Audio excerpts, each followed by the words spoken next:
Crosstalk, episode 9.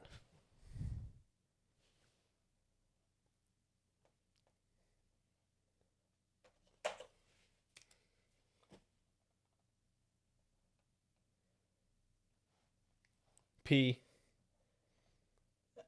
I was writing that with my offhand.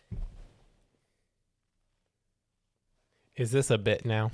I think it almost has to be. Okay. It's a bit muddy, you know? It's a bit slushy. It's a bit slushy outside. This is December 2nd, and we have had, 8 total inches of snow accumulation over the last week, ever since Thanksgiving. Yeah, give or take. Walking in a winter wonderland.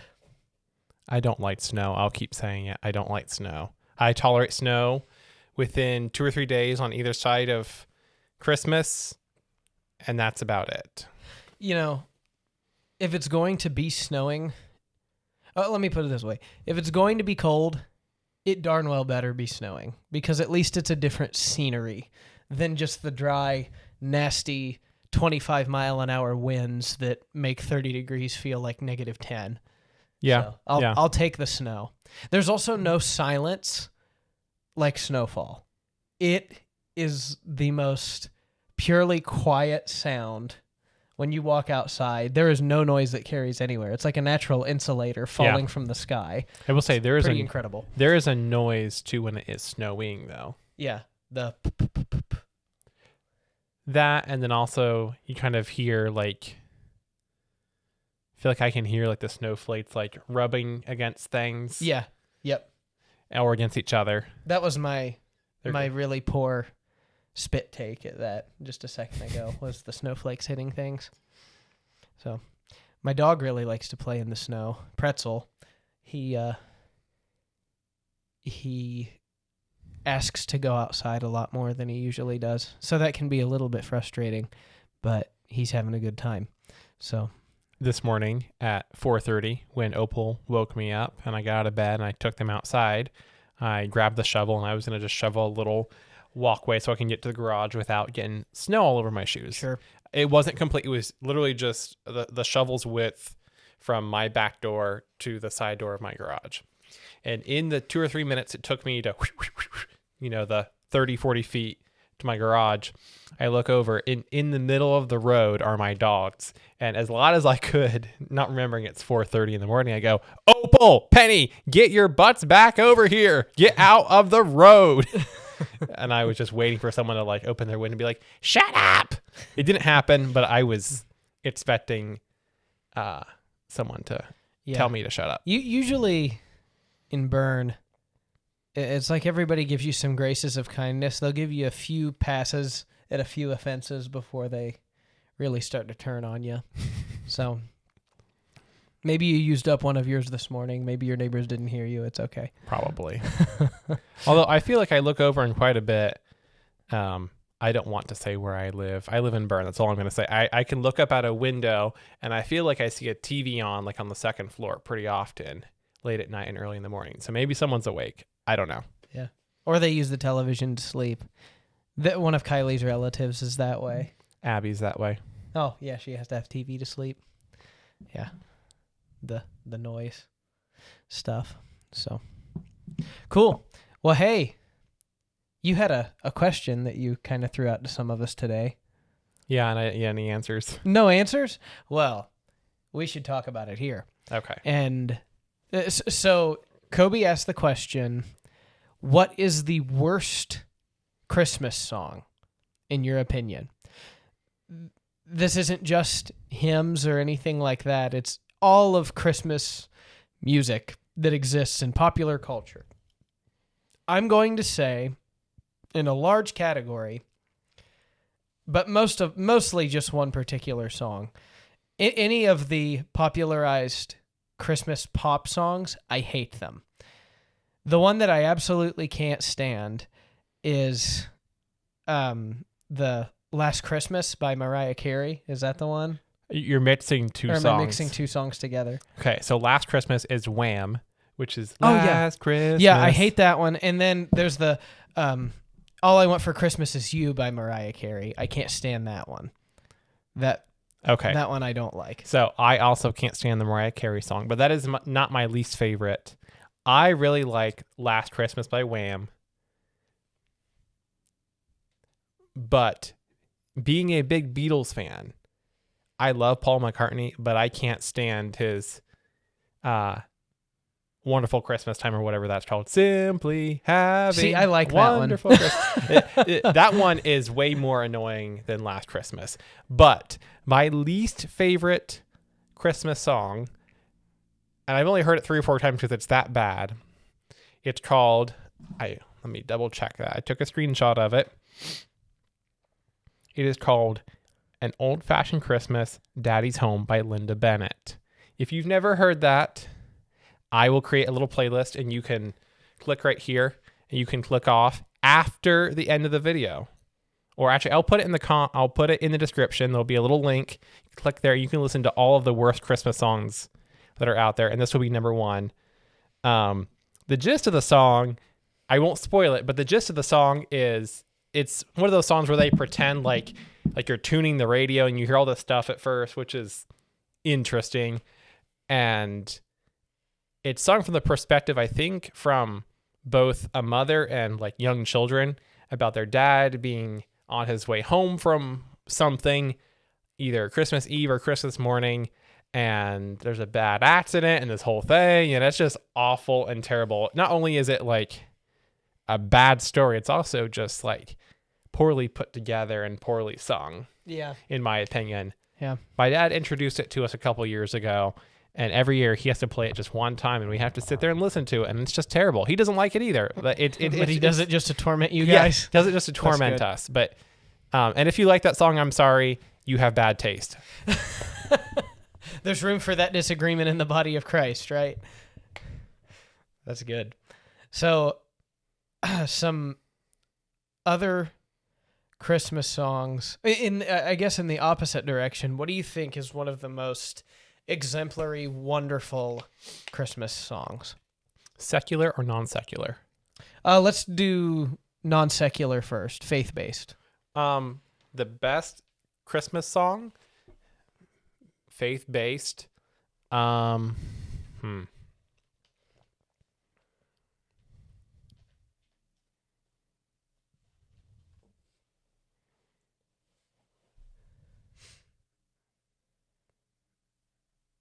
It's a hard pick. I know there are better ones than this, but I'm going to have to go with Away in a Manger.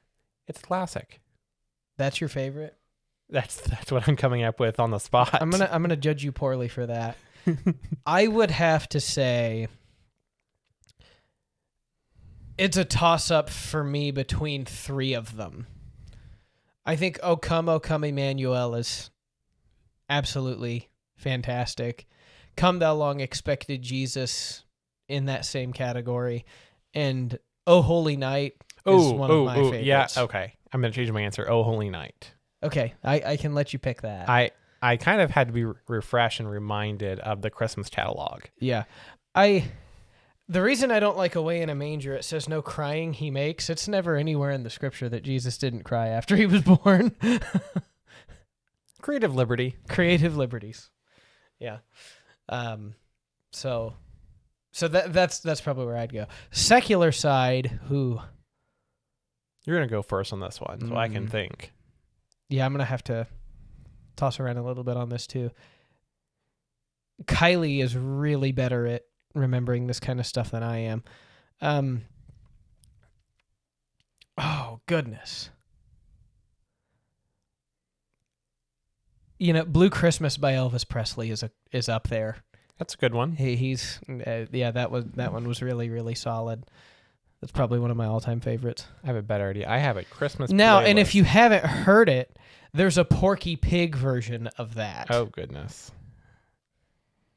So take some time to look it up or ask me about it on Sunday, and I will be happy to do an impersonation of how that one goes for you.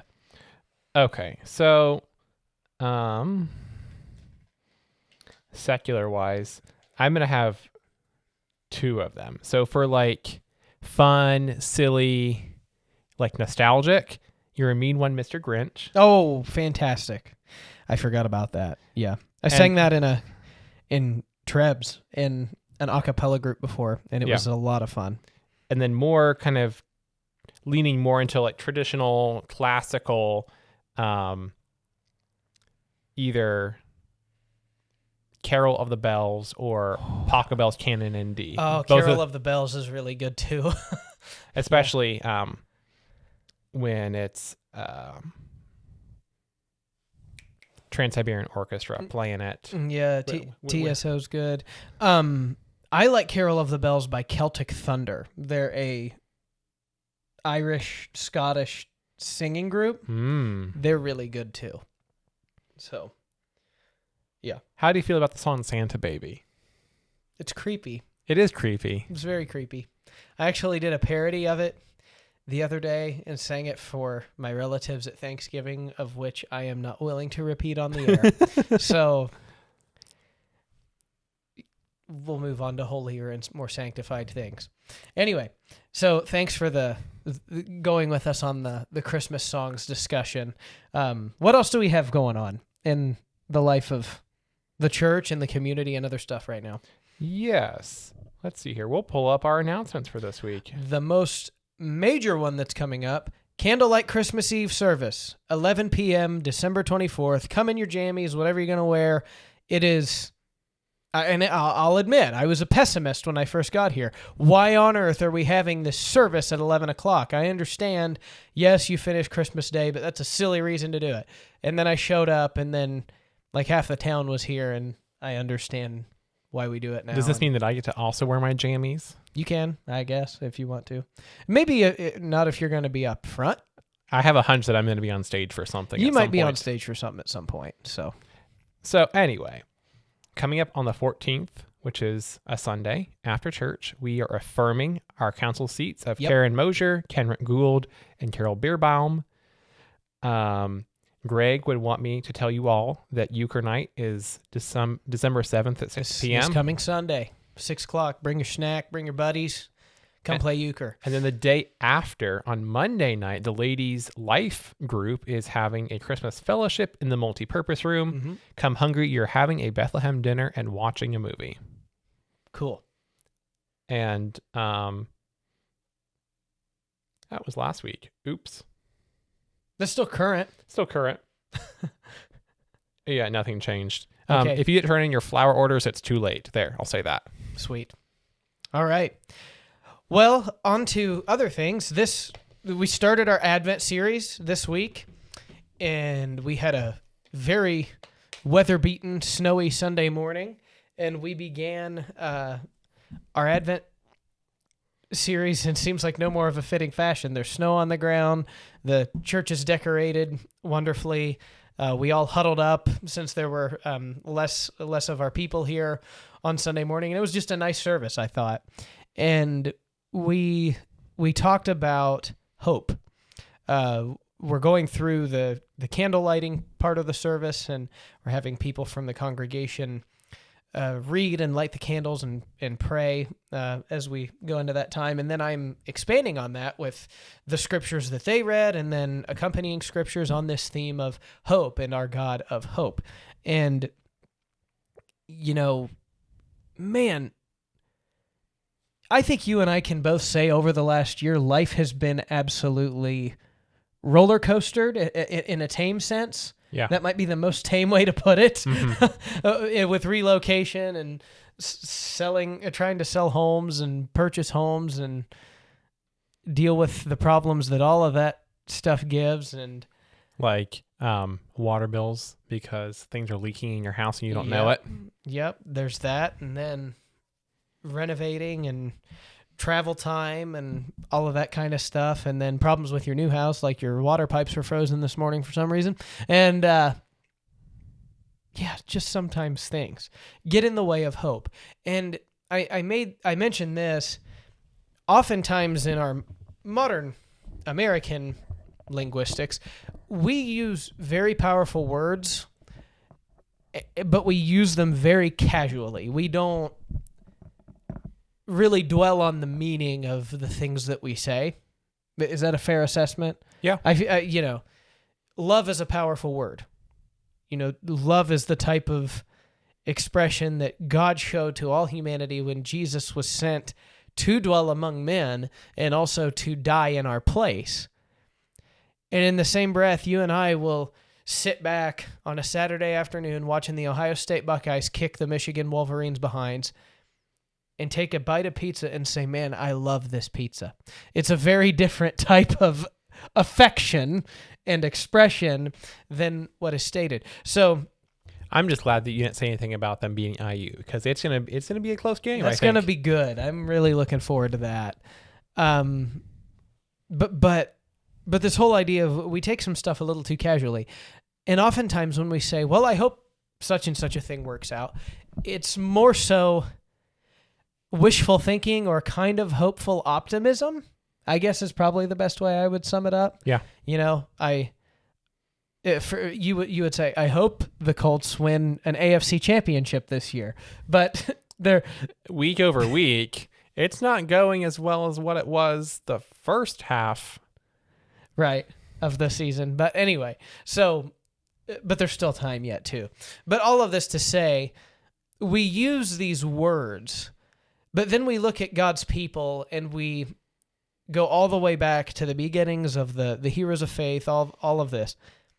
Hope is the thing that they hung on to.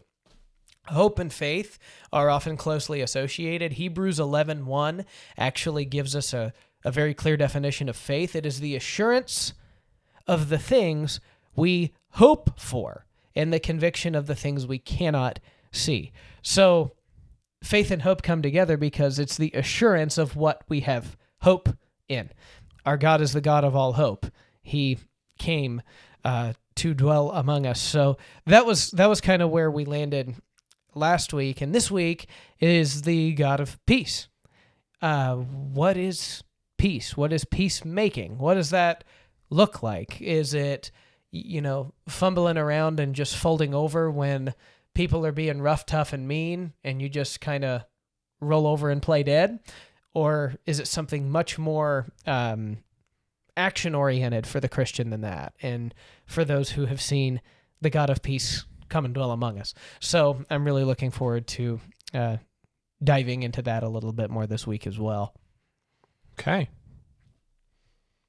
I don't have a whole lot else on other things. Advent's busy. We've got stuff planned, things going on, but other than that, I think this is the least amount of content we've had in a number of weeks now. No. I have a whole thing prepared. Oh, yeah, I forgot. You have a big question. So no one else has submitted questions or things that we've been asking for, and I wanted to talk about this for a while now. And so instead of Brad preparing it, I prepared it. So here you go. And this will pull double duty because this will help me not this week, but next week for my youth lesson. So, and you'll see why here in a minute. So the question is, why do bad things happen to good people? Or you could also say, why does God let bad things happen to his people? So the short answer is this, and then I'm going to expand and give some more thoughts. It's kind of long-winded, so buckle up. The short answer is this: God uses our tough circumstances for his glory, even though we don't understand in the moment. That's part. Yeah, I think that's true. Yeah? Okay. So, as humans, we severely lack many of his attributes, namely omniscience and eternal life. It's impossible for us to clearly and accurately predict the outcomes of our circumstances. As much as we like to be in control, it usually doesn't end up working out the way we hoped and can be much worse than what we thought. We see a few examples of this in the Bible. The one I want to focus on is Joseph, son of Jacob and Rachel. So the SparkNotes version of Joseph's life, he's the second youngest of 12 sons. He was his father's favorite son because he was the firstborn to him by his beloved wife, Rachel. He was gifted a colorful robe as a sign of favor and love from Jacob. Joseph has these dreams about his family bowing down to him. And when he tells his brothers, they're not having it, they don't like it, and he's being shown favoritism all along the way, and then the robe is, one more thing. And then, oh, hey guys, you want to hear about the dreams I had? Hey, you were bowing down to me and so were mom and dad. Like, what? No, that is not, and he's not endearing himself to his brothers at all. And so they sell him into slavery. Initially, they were going to kill him, and they're like, well, actually, no, we'll sell him into slavery. So they sell him into slavery, but they take his robe from him, and they tear it up, and they dip it in blood, and then give it to their father, and convince him that he's killed. So they've covered their tracks. They're going to get off scot-free, so they think. He's sold into slavery. An Egyptian named Potiphar purchases Joseph, and he worked hard for Potiphar. His effort is noticed, and he rises through the ranks in the household, becoming his personal attendant, and eventually he gains full administrative responsibility over the household and affairs of Potiphar. Being a handsome guy, Potiphar's wife begins to lust after him. He rejects her advances multiple times, and she doesn't like that, so she frames him for unwanted advances. I can't actually say. Right. I actually can't say that on YouTube. We'll get in trouble. Anyway. If you know, you know. Joseph gets tossed in jail with prisoners of Pharaoh. This leads to Joseph interpreting the dreams of the prisoners and eventually the dreams of the Pharaoh, predicting 7 years of good harvest followed by 7 years of famine. Pharaoh puts Joseph into power as his second in command, dressing him in fine linens. Thought that was an interesting kind of like full circle thing. He goes from having this coat or this robe, whatever it is, fine linens, and then after all this struggle and all these things he goes through for a couple years, he's back where he started, but even better. I'm sure these linens were even nicer than the robe he had. And they also puts a gold chain on him, and he gives him the signet ring to show like, hey, like this is my guy. So Joseph oversees the collection and storage of the food that they're keeping to sustain them through the incoming famine. Once it begins, Jacob sends his 10 older sons to Egypt, hearing that there is grain available for purchase. Joseph recognizes them, but they don't recognize him. And after a lot of back and forth, and after what I would call mind games on Joseph's part, he finally reveals his identity to the brothers. They summon the father and family to Egypt and promises a place for them in Goshen where they'll be taken care of. Everything works out mostly for good, and that pretty much sums up, the overarching story of Joseph and his brother selling him and the whole 9 yards. So we can see that Joseph's circumstances were less than ideal. He was sold into slavery by his own brothers, propositioned by his master's wife, thrown in jail for a crime he didn't commit, and then he's forced to confront his own trauma again, eventually forgiving his brothers for what they did to him. God's plan had 2 parts, short-term and long-term. God's short-range plan was to save lives, the lives of Jacob's family. God's long-range plan was to preserve a remnant of Abraham's descendants, who during their time in Egypt would grow into the great nation called Israel. The Israelites. Yeah. The Here, Hebrew people. Yes. So here in these verses, God's plan is fully revealed. He was working for the good of Jacob's family and their descendants, and ultimately, through one of those descendants, Jesus Christ, for the good of the whole world. Through all this, then, God's purpose was to accomplish a truly great deliverance. We need to see all of history, or the bigger picture in greater detail, as a working out of God's great and eternal purpose. Everything that happens in the universe happens according to the set purpose of God's will. Thoughts? Yeah, I think you hit on some really important things there, especially how God is present in human suffering and what seems like impossible circumstances that exist in the now. When I first hear this question brought up, my immediate thought is, why do bad things happen to good people? Who are good people? Yeah, that's fair. I would say, going to Romans 3:23, this concept of what Christians would call total depravity, that all people, because of Adam's nature, are inherently evil, redeemed by the grace of God through Jesus the Son. So everybody has a bent to do what is not good for them and what is against God's will. That's the nature that we fight, that we live with each and every day. So I would say that good people don't exist. Redeemed people exist.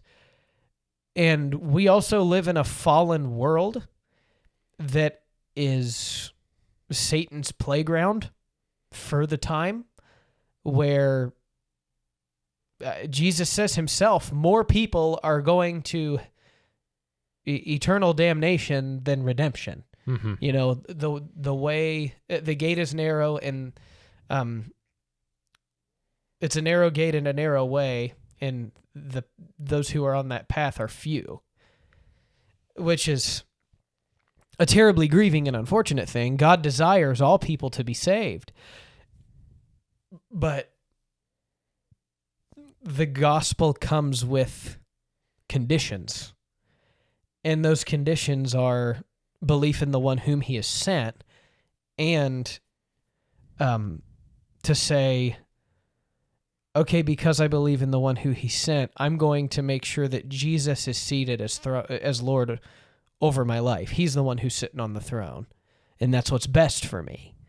That comes with a lot of self-sacrifice, and it continually comes with self-sacrifice. You know, there are things that we desire and that we want to do that we always have to put down. But back to the question that you're saying, why do bad things happen? Did bad things happen to Jesus? Yeah. Yes. All of the bad things happened to Jesus. There's nothing that people go through that he doesn't understand himself, that he has not ultimately won victory over. And again, I believe at the end of the age, we're not going to remember the grief and the anguish of these bad things, because we'll be experiencing such a glory in a completely redeemed state, in a resurrected body, in a new heavens and a new earth with our eternal King. I think that far outweighs whatever we perceive as bad things happening to good people. But at the same time, when bad stuff happens, it's discouraging. Mm-hmm. It's rough. You know, we all go through our things, and they're all important, and not one of them is always the same. I try to be very careful when talking to people when they're going through something really difficult to say how much I understand, because I really don't. You know, whatever they're going through in a specific situation, You often don't have the same experience. yeah, you don't have you may have similar, but you don't have the exact same experience that they're going through right then. But I would also say, as we have gone through stuff and seen God's faithfulness on the other side of that, when those trials happen, I think it's easier for us to go to Galatians chapter 6, where Paul says to bear one another's burdens and fulfill the law of Christ. It says in verse 1, "Brothers, if anyone is caught in any transgression, you who are spiritual should restore him in a spirit of gentleness. Keep watch on yourself, lest you too be tempted. Bear one another's burdens, and so fulfill the law of Christ." So we go through stuff. Nobody's exempt from it. The best people, the worst people, nobody is exempt from it. At times, it can seem like, Lord, why are all the wicked people just doing okay and having a great time? Why am I trying to be faithful to you, and why is everything just completely going to crap? Yeah, God's people have asked that question before. Yeah. Prophets have asked that question a lot. Elijah was kind of on his own, you know, one of the few left in the remnant against a wicked, idolatrous, Baal-worshipping regime. And he wanted to die. He wanted to just go to bed and die. And the Lord fed him, and he gave him rest, and that refreshed him enough to go and accomplish what he needed to do. And I heard, when you're looking at that stuff and you're tempted to think, why are all these wicked people just doing fine, having a great time, and I'm miserable? the faithful are few. The riches and the glories that we see in Jesus are not everybody can see those. You know, our eyes are opened when we're believers to see what his activity is doing and when he's drawing new people to himself. But I heard Leonard Ravenhill say in a sermon related to the prophet Elijah, he said, the more I read the scriptures, the more I'm convinced that God having one faithful man is a majority. And I thought that was useful. Same way with Joseph, right? That was a majority because he had Joseph as one faithful guy who he used as a masterpiece in his plan to be a provisional. Joseph was the vessel for God's provision in that time of his people. So even though Joseph's startup on that and the middle was probably heavily discouraging, we never see it written that Joseph complained, right, or that he lost heart. And it says, I think when he was in prison after the accusation with Potiphar's wife, but he was not downtrodden, for the Lord had shown him favor or something like that. I'm butchering the translation, but yeah, I can never tell you why, but the Lord is faithful in and through all of those things. And in the end, with eternity in mind, the big goal here, when we're face to face with Jesus, we'll think it's worth it. We're putting our investments in a return that we will not see in this lifetime. We might see snippets of what it could be, but ultimately we're going to see the glory at the end, and that's worth it. Any more that you wanted to say on that particular topic? I don't think so. Sweet. Thank you for bringing it up. Yeah. I think it's a really important conversation to have. And, you know,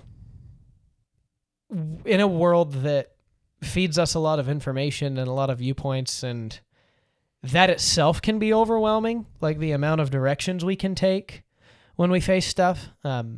I'm thankful for God and his word, and to seek him to calm my heart when things are going crazy. So I think that's all. Is that all we have for today? You have a joke? Ooh, a joke.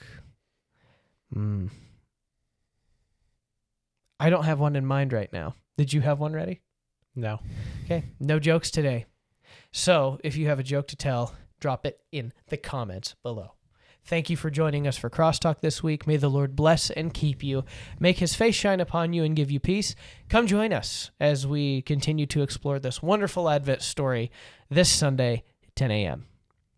Be sure to drink your Ovaltine. That's not what I was going to say, but that's fine. Hot cocoa? No. What were you going to say? You're gonna have to find out next week what I was going to say. I ruined